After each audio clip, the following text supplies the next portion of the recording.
He kōna ipurangi tēnei nā te reo irirangi o Aotearoa. E ngai o te motu kia ora mai rā tātou katoa ti hewa Māori ora kia tātou, and welcome back to Mapuna, to our podcast series, where today we speak with Fred Graham, a renowned Māori artist, internationally and nationally acclaimed Māori artist. If you've been in and around the Waikato, you've probably seen some of his work. You may also know the work of his son, Brett, who's followed in his father's footsteps into the world of Māori art and sculpture. But we just don't talk about art with Matua Fred. We also talk about his life, his upbringing, his whānau, his tamariki, and also about his teaching. And being a Māori All Black, we talk a little bit of rugby as well, in the mighty north, Te Taitokero. So that's our guest today on Mapuna on this podcast.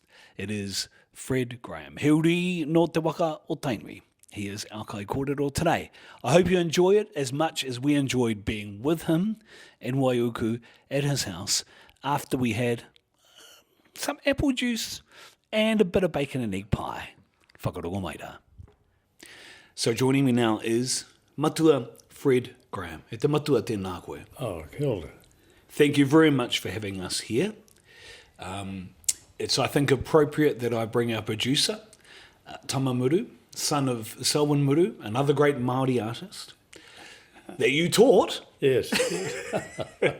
But thank you for having us at your home. Thank you for having us here in Waiuku, in this delightful place. Are you from here? No, I'm from Arapuni way, South Waikato. Tell me about your whānau, about your mum and dad. Well, Dad was originally from Mercer, and my mother was a berryman from Huntly. So we were from that part of Waikato. It was only because Dad was whāngai out and when he was young, and that he finished up with his foster parents, I suppose, at Pohara, just out of Cambridge. So but you were brought up in Pohara? No, not really. I was brought up in Horahora. What actually happened was that, in the early days when they were building the power stations, Maoris were involved in the actually building of the power station, but as soon as it was completed, they moved off to the next power station. In Dad's case, he was working at the power station. In fact, he was the only Maori working at Horahora Power Station, and any other Maoris that eventually worked there were all relations that he'd got a job at the power station for. But it was only occasionally that we went to Pohara Pa. If we didn't go by car, I would go with my grandmother to go across the river from Horahora, catch the cream lorry, and that's the way to get to Pohara. And so on. So we never went that often to Pohara because of political reasons and so on. The Grahams are a big family, aren't they? Yes, they were fairly large. We didn't, because they were in Mercer and Grahams were in that part, the only time we ever saw them was on the odd important occasion and so on. I don't think Dad ever forgave his parents for giving him away. I don't think so, because I could never understand, because my grandparents were, his real parents, were still alive when I was quite old, and he never introduced me to them. So wow. I don't know the story, but I don't think it was. He was very happy, but that was, yeah.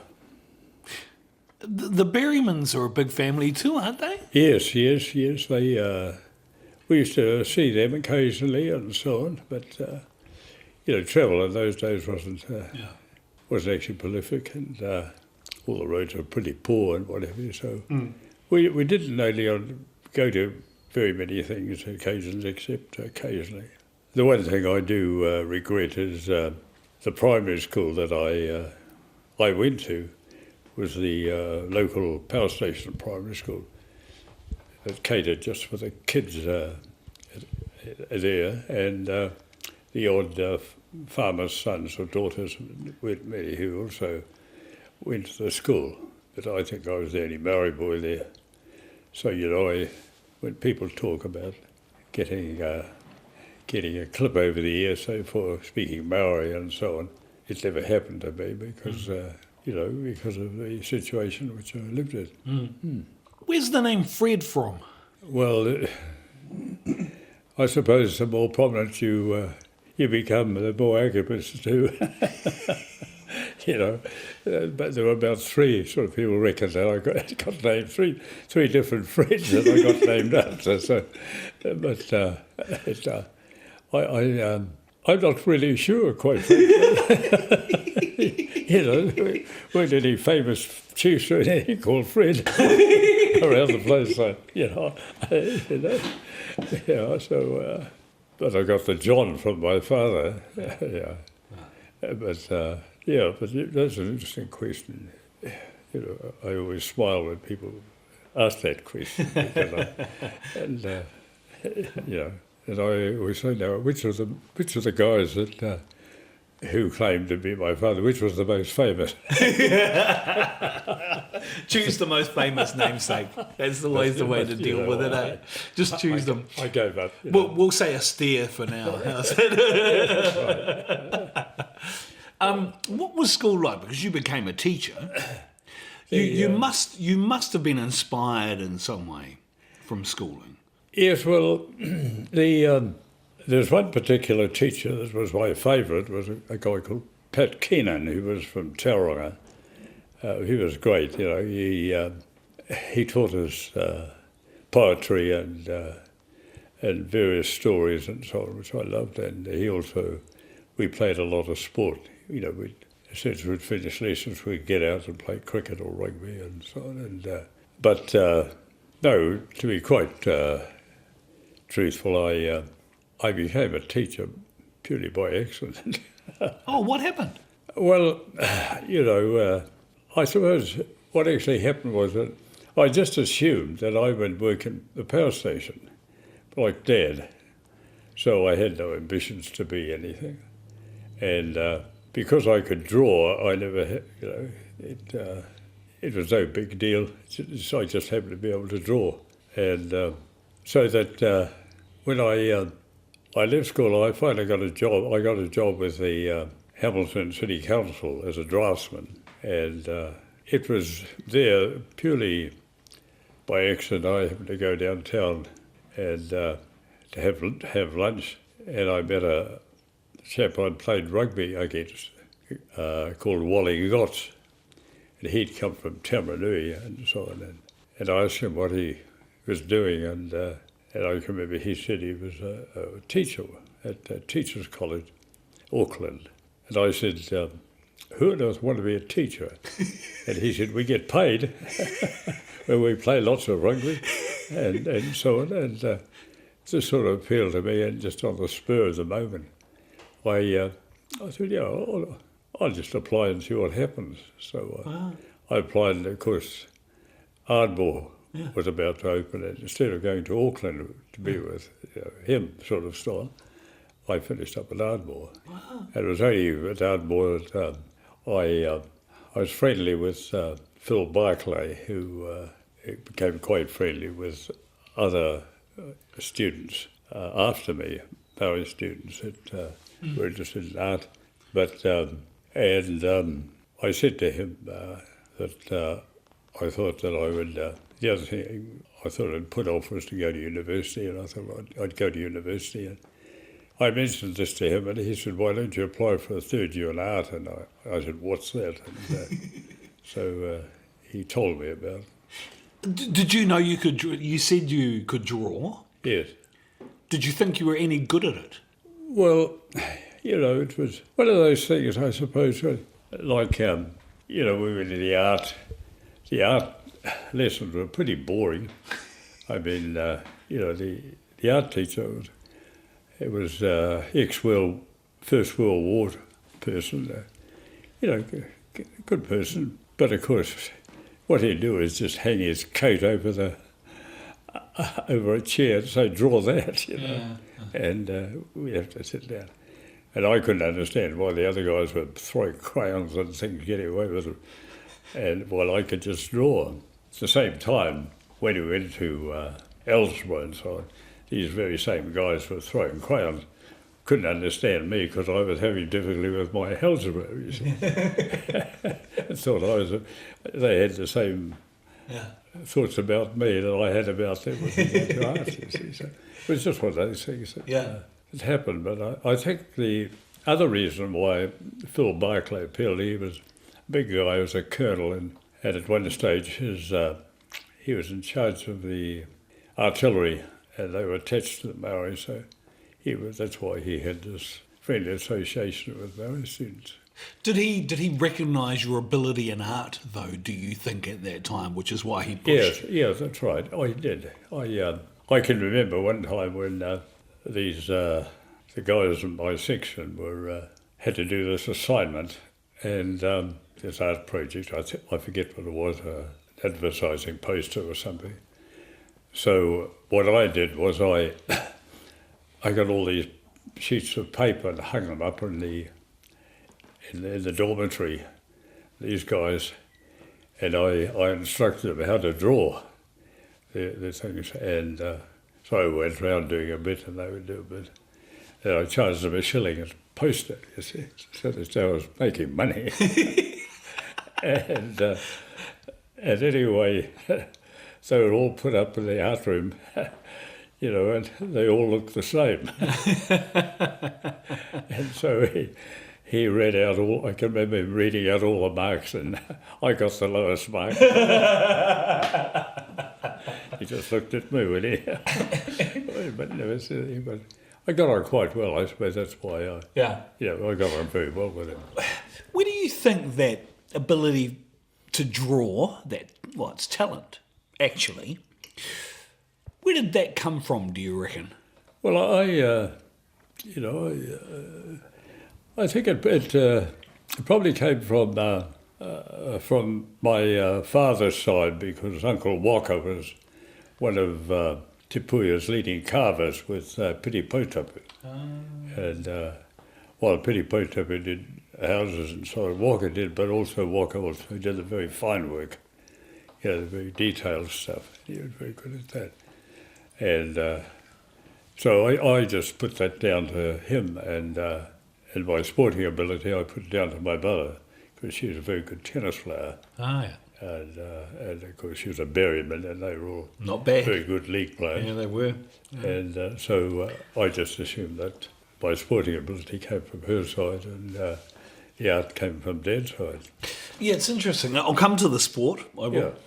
But the art thing is interesting to me because, sometimes when you have those abilities, there are expectations that are placed upon you, right? Yeah. To uphold that kind of tradition. And you've explained about your father and him being whāngai out and all that kind of thing. But I'm interested to see what your father thought about your kind of choice of vocation and getting into the art world as a teacher and following that path. Dad was, he was never one of these people, and I suppose, according to my children, I'm just like him. He never, never showed great enthusiasm. It's a bit like me, as Kathy was saying, no matter how well she did, I would say that's good, and that was and I found it probably came from him, because he never sort of, he'd just expect me to be pretty good. Do what I was doing and so on. And rather than get excited about it, so So I really, when I think about it, I owe everything to my parents, really. And because, for a start, it was only when I went to high school that other Maori students started to go to high school too. Yeah, because you were saying you're one of the first Māori in your school and in your high school. In the high school, it was quite different. You know, I never, I don't know why, but you know, and I know, you know, I read about Te Puia and the problems they had in the early days and so on and so on. And I know Dad experienced it too when he applied for jobs and so on. But I never experienced it, I suppose, because I purposely I didn't try to annoy people. You know, I was the first Maori head boy of Hamilton Technical College, and I never experienced a lot of the things that happened to our people. Why do you think that was? I don't know, but it was just the attitude. Mind you, it was the attitude that, girls, say, who went to Hukarere College and places like that. You know, I think the highest qualification you get was school certificate, because I suppose they just assume you're going to be household people. And so on. There were provisions for those who were talented to go to other schools, but you know, the expectations for people, various people, were very high. Weren't high, yeah. So. We're talking to world-renowned artist, Māori artist, Fred Graham at his house here in Waiuku. You're listening to Mapuna on RNZ National. How does that sit with you when I say something like that about you? World-renowned? Acclaimed? Well, yeah. Doyen? It's sort of, I sort of laugh and think, you know, I'm always reminded of today's headlines of tomorrow's fish and chip wrappers. So I don't take too much of that, you know, really. Does it not sit well with you? Do you not like it? Sorry? Do you not like it when people talk about you in that way? No, you know, no, I don't. You know, I just laugh. That's all. You know, the reality is, you know, you get home and your wife. You know, if you're world famous outside, you have fun. Wife says, "About time you cut the lawn, isn't it?" You know, you bring, you know, it's marvellous with family. You bring back to reality anyway. So. It's just because if I had an ounce of your talent, right? So we were driving here today, Tama and I, and we saw your work just outside the town of Waiuku there, which was obviously. Well, I wondered whether it was yours or Brett. I couldn't tell, but you know, I don't have the trained eye. I'll get there one day, maybe. But if I had that talent, I'd be pretty chuffed with myself, to be honest with you. Yeah. And maybe that's why I don't have the talent, because it wouldn't sit well. But you know. Well, you talk about that, you know. If it's got birds in it, it's mine, not Brett's. Because one day he said he hoped to do a sculpture with a guy shooting birds. Okay, and I will come to that. I will come to that as well, because you know, I'm a fan of that saying that apples don't fall far from trees. Yeah. But anyway, we'll come to that. No, I just it seems to be something that people of your generation are like that.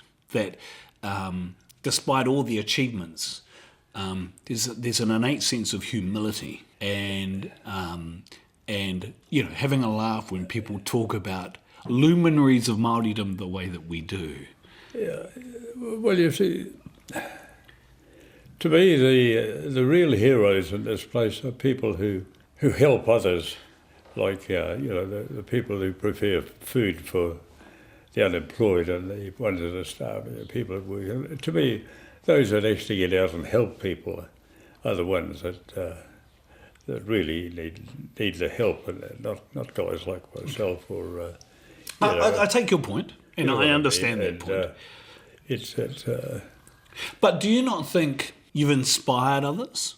I mean, we're sitting here with someone who you taught. You taught his father, Selwyn Muru, who went on himself to become an acclaimed artist. Yeah, well, I think of them. I think of, you know, people like Selwyn, and people like Toby Curtis, who I taught. People like that. Well, but I think of all the others that if they had the chances that the ones that succeed, where would they have gone? I always think of the ones that missed out and think, to me, a lot of the stuff in life depends on attitude of people. I can remember when, as I say, I never experienced it myself, but people who were growled at and so on for speaking Māori in schools. And now when you look at what's happening today and people on television are speaking Māori and so on, it's the reality is that nothing will stop a moment whose time has come, and that's what's happened. So, when the time is ready, it'll come, but you can't rush these things. And Yeah. although you've got to thank the agitators of our people, people like Hona Hollywood and those guys, people think they're stirrers and so on, but they're the people that get you to think, because I've got that attitude, only worry about the things you can do something about, things you can't do about, get on, do, if you're going to. So that's why I have respect for those people, and so on. So, but these things don't happen overnight. No. I'm struggling to think of any other artists who became Māori All Blacks. The only other one was that I know of is Muru Horses. And then there was Ted Bulmore was the only other Pākehā artist that I know. There's only three of us. My time, there might have been more before, or even after, but I've lost count. But from what I can gather, we were the only three artists that were involved in my time. Yeah. And because you played all over the place, you didn't just play locally around here, right? Like you played even up north. That's right. Yeah, it's that's why I have this sort of close affinity with the north. You read all the stories about Ngāpuis coming down here and doing all sorts of things, and and I have a dig at the Ngāpuis. Like I remember Clive Arledge, and I can remember the trouble with you guys, you Ngāpuis. I said you sent a couple of sparrows down here too, because your women up there weren't very attractive. You sent these sparrows down there to con two of our women to go up there and marry these guys, And I said, and their descendants are here today with you. yeah, and I said, and then I said, and you came down there and cleaned us up, and then when I went up there, I said, you changed the tactics. You tried to kill me with kindness. And I hear by it, And that's how it was? Yeah. They looked after you well up there, right? Yeah, well, I know I got more friends up there than I have in Waikato. Because I played rugby up there for 5 years, and I had taught up, whereas I never actually taught the Waikato. Yeah. So I had no the Waikato. Yeah. Who did you play for up north? I played for Rarawa. Oh, yeah. Yeah. So it was quite funny because I'd played for Bay of Plenty. I'd played for it was really, and I'd gone up there and they were interested in who I was going to play for, and I was in this shop in Kaitaia one day. And they said, "Who are you going to play for?" And I thought, "No, I have no idea." I said, "I don't know any of the teams." And they said, "Oh," he said, "You parking guy." He said to me, "Oh, you should play for Kaitaia." And I said, "Oh, yeah." And I said, "Any other teams?" He said, "Oh." He says, "There's Peter Jones out at Awanui." He said, and then there's Raro. They got these big, they said, big dirty forwards out there, big guys.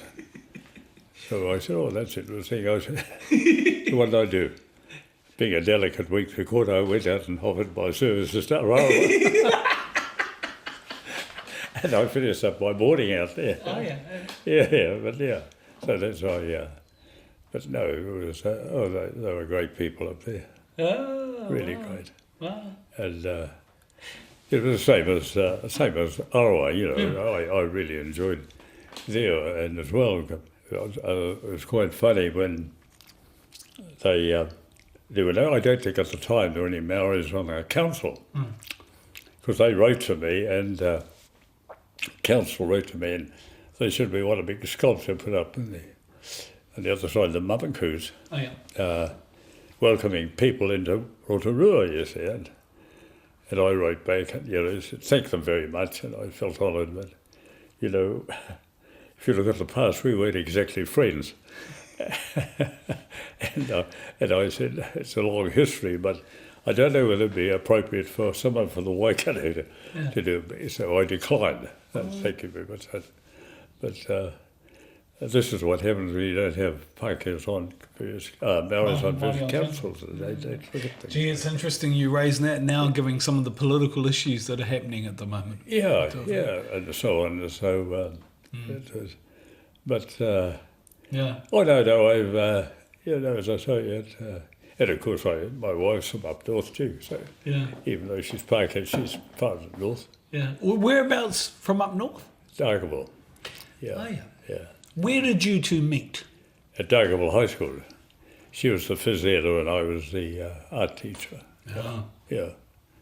It was quite strange because there were three of us who taught at the same time. There, a guy called Bob Sharplin from Tauranga, Malcolm Wills from North Shore, and myself. And we were the first five, second five, and wing three-quarter in Old Boys up there. The three of us married Dargaville girls. Yeah, and Kath, Norma and I, the only two left, the other four have gone. Yeah. You know. Wow. But I really enjoyed it, except the only thing I didn't like was when I came home, I lived in Hamilton with Mum and Dad, you know, coming home from the school holidays, having to drive all the way on a Model A from Kaitaita. A long way. Yeah, long way. Long you know, way. But, And an even longer way in those days. yeah, but, you know, no, it was, I really enjoyed up there, to be quite truthful and so on. But, So I think that's a bit of a segue, Matua, talking about your wife, to your kids. And I know Kath and Brett very well. Yeah. And I haven't met your other son, but I know Kath and Brett very well. And of course, Brett's very much following in the footsteps, if I can put it that way, despite the lack of birds in his work, for whatever reason that might be. What's that like, seeing Brett, following your footsteps? Well, to be quite truthful, I wasn't very impressed. Wait a minute, you're both in the Biennale. Well, you know, my favourite story about him was when he was a little fellow, you know. He came in and he picked up a sculpture of mine, which is that size there. A little sculpture that I'd done and just left lying around. Tucked it under his arm and he went out. That became his teddy bear, you know, and the others had their teddy bears and he slipped this thing on. Well, the sculpture? Yeah. Wow. I'll show you photos later on, but then and then I said to his mother, you know, I said, I've got bad news for you. She says, what's that? I think your son wants to be a sculptor or artist. And she says, you know, typical mother, he can be what he wants to be. And I said, what's he going to do for a living? You know, because, you know, I can remember Nigel Brown, who's quite a prominent artist. When I taught him at Tauranga Boys College, and when I suggested to his parents that he could have a possibility in art because he's very talented, that's what they said to me. Well, anyway, cut a long story short, he went to art school in Elam. I think he was top of student. Guess what his first job was? Postman. So, you know, it is some person. So, you know, as I say, getting back to Brett, and Anyway, I had my first exhibition at the in Auckland, and I was sort of, I felt I didn't have enough, so I grabbed this thing without his permission, put it on a plinth, and because it was the cheapest in the show, it went first. And ever since then, this was way back, and you sold my sculpture, and and anyway, I happened to be in John Gower's place, and John Gower's gallery in Auckland. I went there to see him about something, and I saw this thing sitting on the table. I said, "Where do you get that from?" And he said, "You got it at an auction." He said, "I paid $4,000 or $5,000 for it." And I said, "I'll give you the money you paid for it." I said, "No," I said, to stop my son from moaning all the time. So I did that, and I said, he said, "No, do me another one, another sculpture," you see. So I did something like that. Oh, yeah. And gave them then I gave it to Brett, and I put it on the table there, and he said, "Here, now stop your moaning," you know. And he looked, he said, "Not very big, is it?" Never said thank you. He said, "Not very big." I said, "You were only this big when you took the damn thing in the studio, you know." Of course, you know, I always, every time I see someone with a bad back, I always say, "Have you helped Brett with one of his sculptures?" They look at me, don't know what I'm talking about, you know. So big, you know. Where does the birds come from? Matua, why Well, I think it comes from the fact that one, I've always wanted to fly myself. You know, I wanted to fly. That's why I envy Ralph, because he got his pilot's wings, and so because he had to go in because of compulsory training, and so. This is Ralph Hortede, Yeah. the Ralph Hortede. Yep. And so I've always envied that part of him, you know. Yeah. And but of course, when I met Norma, the last thing she wanted to do was, every time I thought about flying, she'd forget it. You know. So that was it. So, but then I've always liked birds, kereroo and so on. Yeah. Why? I don't know. It's I think one of the things it affected me greatly was when I was in Germany. I went to one of these concentration camps. I think it was Dachau or something. And the silence was terrible. You look at these, and the thing I said, "Well, there are no birds, and ever since then, and come back here, and we had we have kereroos and so on here, and I always think of that on people and just how terrible the place would be without birds and their noise, and so it's always been a thing with me. So it's the bird call that's Yeah. the calling, not the. Oh Yeah. wow! It's the birds that and they're free. And I laughed. There's a kereroo sitting up above my studio. He always comes there, and I'm talking to him,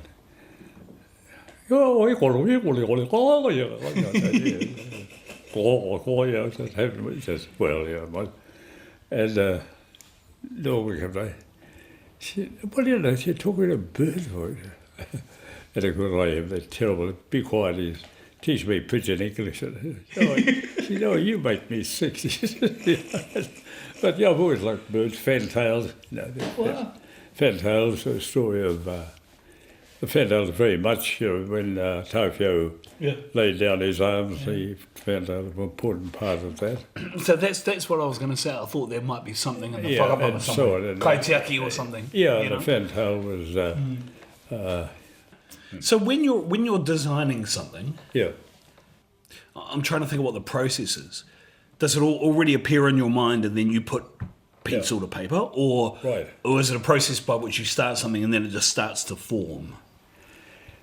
Yeah, well, that's you get an idea first, what who the person is and why you want to do it.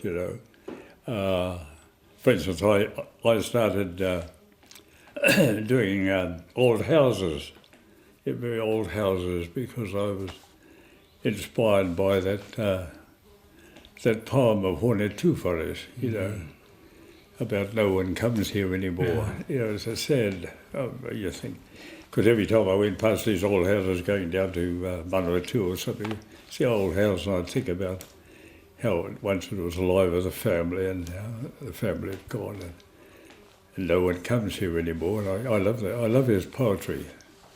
You know, Hone Tūwhares, and so on. He's so honest about things. And so I inspired by those. I did a lot of houses of that period, and so on. And if I see something else, but usually now, because I work on commissions, they decide the theme, and then I have to work on a theme that's appropriate to that. This one down there, the three sides. The sculpture has three sides, which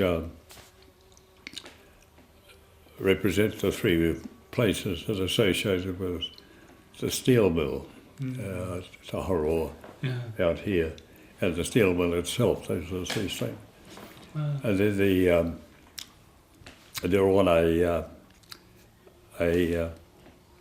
concrete base, which was mixed from black sand out here, and that represents the whenua, the land, and the birds that are the holes in the sculpture represent the people, like friends of mine who've died and who worked at the mill, and that represents them, people. It also and as well as those people that worked in the other places, and then the birds flying around, and the birds still working at the three places. Wow. So it's, to me, everything has to have a relevance. Yeah. If it doesn't, what are you putting it there for? So everything has to have a relevance. So that's why that was. I understand all of that. My lack of capability in being able to portray that in concrete, solid form, in a much more artistic way, is my issue, right? Yeah. Which is why it interests me that you can kind of see something formed already in your mind that you can then transfer, which I think is, well, it's an innate skill. Yeah, well, you see the name of that piece is S2S, seal to stand, stand to seal, steel, all the way around. Yeah. That one up there was the Tainui canoe, story of the Tainui canoe. This is the one over here, by not far from Taupiri, at the new motorway, the bypass. Yeah, and so that tells us a story of the Tainui, the blackbirds that were, and so on. But there's nothing there that is not related to birds. Yeah. Well, and of course, Tainui with Korotangi and. Yeah, that's right. Yeah, that's based on the Korotangi. Yeah. The one there. So it's We're talking with Fred Graham here at his delightful house in Waiuku. You're listening to Mapuna as we start to conclude our conversation with Matua Fred. But gee, I wish I could keep going, because this is awesome, just sitting here talking and listening to you. And I know when I mentioned earlier, we talked a bit about Brett, and I said I know Kath from broadcasting days. Yeah. You're 96 this year. Yes, yeah. Not bad, Matua. No, it's, someone asked me the secret to long life, and I said, waking up every morning. But I said, the problem is now, I said, I'm a bit worried because, I'm starting to forget things. Like what? Well, You wouldn't know, could you? Well, my glasses, where the devil am I? Well, I couldn't find my glasses, so I went down to the $2 shop and bought a whole lot and put them in the one place. Anyway, I couldn't find them, and anyway, I went past looking for the damn things. I went past the mirror, and there I had two pairs on my head. So now I said, well, waking up every morning, that's my problem. I'll forget to wake up. Well, look, you don't have to be 96 to forget your glasses. I can tell you that much. No. No, but I understand the point that you're trying to make. I took, through not involved in drinking and so on, beer and what have you, I suppose, and non-smoking, I think that's the thing, and I think it's a great effect if you don't smoke. I can't see how smoking does anything to improve your health in your body. Yeah. Never smoked? Yeah. Wow. You know what I mean? I just can't see it. Yeah. Are you still drawing now? Oh yes, yeah. Every day? Just about. Well, you see, I'm still working on one of the other things I do now is just work on mainly on commissions, so I don't have to worry about like the ordinary artist about being paid for it. You know, you're already getting paid because you don't have to sell it; it's already sold, and they're paying you. So you just you know. So you're still drawing, but do you miss the sculpting bit? Yeah, I do. Yeah, I do. Because you can't do it anymore now. No, I can't. But at the same time, you know, I'm just grateful that I'm able to be. I'm still here to do it. Like, you know, I did complain about anything at all, because, you know, you look at what's happening in the Ukraine and in overseas, what's happening in Rwanda, and all, where people getting killed, kids and said, and then other things that the people are going through and people losing, and then I think, you know, I've been very lucky to last this long to be able to do this, and then start complaining is a bit of a joke, and I can't understand why, with all the problems of the world, you know, when you look at New Zealand, it's not too bad. It can't be too bad when we start complaining about holes in the road or something. No, true. You know what I mean? It's, people don't really appreciate how lucky we are. Yeah, that's true. And I think the other thing that amazes me when we turned up and you're in your house. I mean, yes, you've got your son and your daughter-in-law who live on the property, but you pretty much still look after yourself. Yeah. Don't you, mother? Yeah. Oh, yeah. Well, you know, but I must admit that I've got that stage where, you know, just the only thing that matters is my wife. Yeah, really, to me, that's what matters. The kids are okay, and so yeah. But to me, I should be there, not her. Why do you say that? Well, she's the one that did all the work around here. Like, you know, she wasn't for her and her tolerance of me working. And so when I think of the time I spent in that damn studio, not here. At the same time, I know that if I spent more time here, she'd probably say, "Can't you go out and do something? You're under my feet." You know, so... I was just about to say that. You know what I mean? She'd say, "Get out and do something." And so, but I was just very lucky, I suppose, to have met someone like that. I was going to say in conclusion was that I know you think you feel lucky, but sometimes good people make their own luck. You know that, eh? Yes, yeah, but, you know, when I... See, one of the things I'd like to do, you know, if I did, you know, that's why I buy a ticket at Lotto. I'd like to win Lotto, to mainly give it all away, you know, to salvation, because all I seem to win is bonus tickets. Someone said, "Are you buying a Lotto?" Yeah, I said, "Yeah." I said, I collect bonus tickets. The only way I can get them is to buy a Lotto ticket. Now I've got enough to wallpaper my sitting room. Well, if I win the big one, I'll give you some money. You can give it away. Yeah. Deal? Never mind. Thank you. Oh, that's all right. E te mata. Thank you for having us. Thank you for speaking to us. Yeah. Gee, we didn't even get to the Biennale. Good. We completely left that out. No, but thank you. Because not just for having us, but to acknowledge all the work that you've done for so long. Because what you've done, I think, through your work is you've helped us as a people understand who we are. Because when we look at your mahi, we see ourselves, and it is part of what makes our identity and culture so strong. So thank you. That is Mapuna for this week. Join us next week for more. It's been a privilege and a pleasure to be here with Matua Fred Graham. E ki ana te kōrero ko te toka i ākiha, he toka whitianga rā.